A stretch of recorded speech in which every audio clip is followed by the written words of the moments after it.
Imagine कीजिए, एक missile launch होती है, एटमॉस्फेयर को पार करते हुए बहुत हाइट तक जाती है और फिर ट्रमेंडस स्पीड के साथ अपने टारगेट की तरफ वापस आती है। और इसकी रेंज करीब 4000 किलोमीटर हो सकती है। तो हम बात कर रहे हैं भारत की अग्नि 4 मीडियम रेंज बैलिस्टिक मिसाइल की, जिसका हाल ही में इंटीग्रेटेड टेस्ट रेंज यानी कि आईटीआर चांदीपुर उड़ीसा से सक्सेसफुल टेस्ट किया गया। लेकिन सवाल ये है कि बैलिस्टिक मिसाइल जो है वो आखिर होती क्या है, अग्नि 4 इतनी इंपॉर्टेंट क्यों है और इसका इंडिया की न्यूक्लियर डेटरेंस से क्या कनेक्शन है।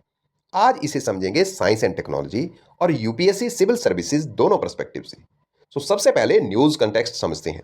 अगस्त 2026 को अग्नि 4 मिसाइल का सक्सेसफुल टेस्ट आईटीआर यानी कि integrated test range Chandipur Odisha से किया गया।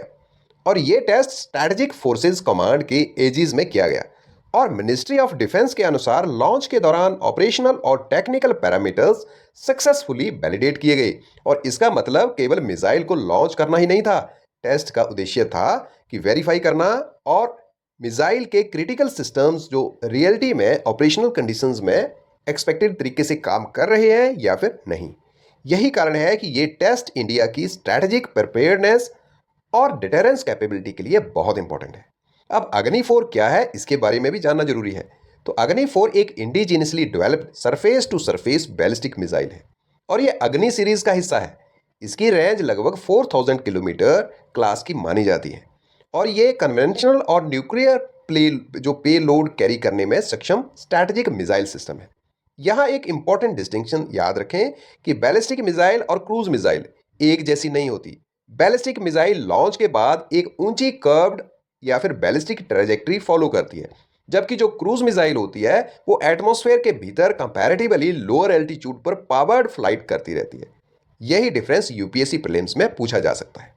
बैलिस्टिक मिसाइल कैसे काम करती है, इसके बारे में भी जानना जरूरी है। इसे 3 सिंपल फेसेस में समझिए। पहला फेस है बूस्ट फेस। उसमें क्या है, लॉन्च के तुरंत बाद रॉकेट मोटर्स मिसाइल को ट्रेमेंडस एक्सेलेरेशन देते हैं। मिसाइल जो है वो तेजी से ऊपर जाती है। और दूसरा मिड कोर्स फेज है। मिसाइल का पेलोड या री एंट्री सिस्टम अपनी बैलिस्टिक ट्रेजेक्टरी पर आगे बढ़ता है। फ्लाइट का बड़ा हिस्सा एटमॉस्फेयर के ऊपर या वेरी हाई ऑल्टीट्यूड रीजन में हो सकता है। और तीसरा है टर्मिनल या फिर री एंट्री फेज। अब मिसाइल का री एंट्री व्हीकल एटमॉस्फेयर में वापस आता है और अपने जो निर्धारित टारगेट की तरफ बढ़ता है। यही सबसे इंटरेस्टिंग साइंस सामने आती है। री एंट्री के दौरान एटमॉस्फेरिक फ्रिक्शन और कंप्रेशन के कारण एक्सट्रीम थर्मल कंडीशन पैदा होती है और इसीलिए मिसाइल को advanced heat resistant materials, thermal protection और प्रिसाइज गाइडेंस टेक्नोलॉजी की आवश्यकता होती है। यानी अग्नि 4 केवल एक्सप्लोसिव जो है वो डिलीवरी सिस्टम ही नहीं है, ये material science, aerodynamics, propulsion, electronics और नेविगेशन इंजीनियरिंग का कॉम्बिनेशन है। अब अग्नि 4 की टेक्नोलॉजी के बारे में बात कर लेते हैं।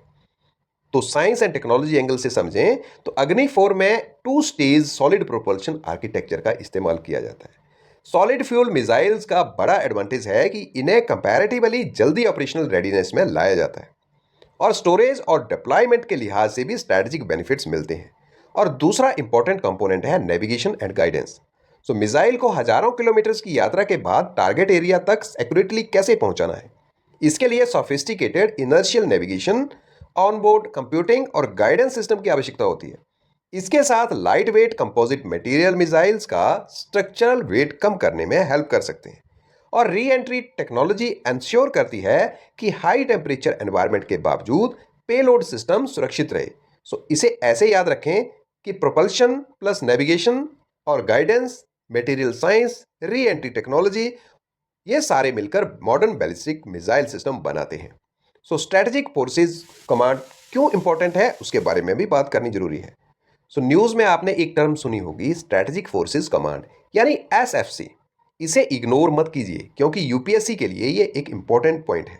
स्ट्रेटेजिक फोर्सेस कमांड इंडिया के स्ट्रेटेजिक न्यूक्लियर फोर्सेस से जुड़ा कमांड स्ट्रक्चर है। इंडिया की न्यूक्लियर डॉक्ट्राइन में एक इंपॉर्टेंट कॉन्सेप्ट है credible minimum deterrence. Simple language में इसका अर्थ है कि भारत ऐसी क्रेडिबल रिटेलिएटरी कैपेबिलिटी मेंटेन करता है जिससे एडवर्सरी को यह पता हो कि न्यूक्लियर एग्रेशन की बहुत बड़ी स्ट्रैटेजिक कॉस्ट होगी। यही है डेटरेंस। मिसाइल होना ही पर्याप्त नहीं है, मिसाइल का रिलायबल, सर्वाइवल और ऑपरेशनली रेडी होना भी उतना ही जरूरी है। इसलिए पीरियोडिक टेस्ट स्ट्रेटेजिकली इंपॉर्टेंट माने जाते हैं। अब न्यूक्लियर ट्राइएड के बारे में जान लो। तो ये न्यूक्लियर ट्राइएड का मतलब है न्यूक्लियर वेपन्स डिलीवरी के 3 broad platforms: land based missiles, air based delivery system और सी बेस्ड न्यूक्लियर कैपेबिलिटी।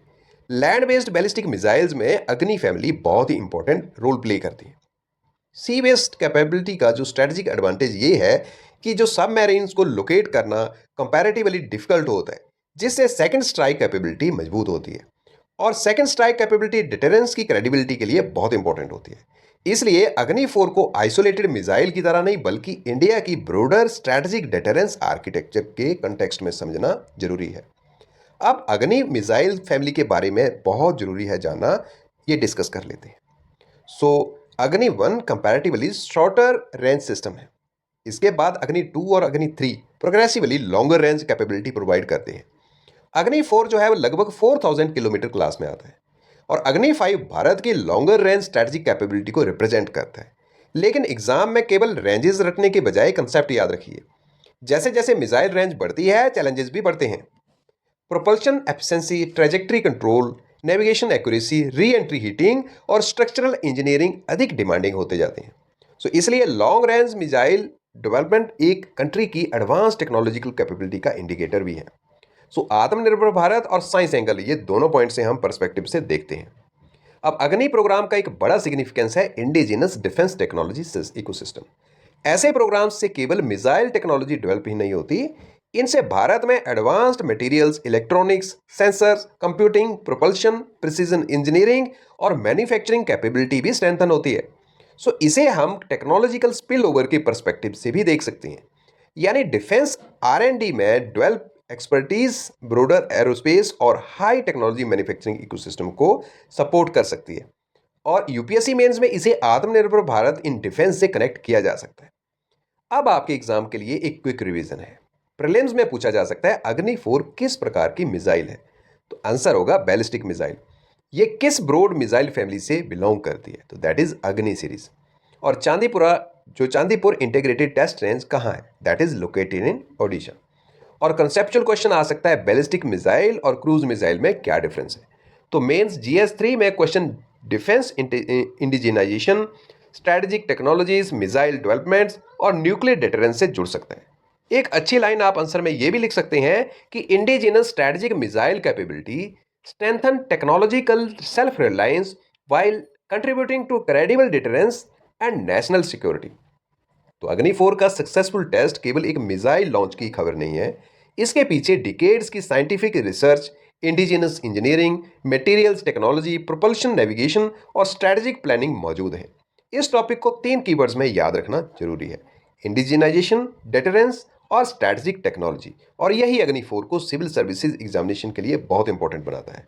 सो इस टॉपिक का अगर आपको इन्फोग्राफिक चाहिए और ऐसे ही civil services oriented free notes पाने के लिए काशिप एजुकेशन के टेलीग्राम चैनल को ज्वाइन करें। Kaship education on telegram. Video useful लगा हो तो इसको लाइक और शेयर जरूर करें और काशिप एजुकेशन को सब्सक्राइब करना ना भूलें।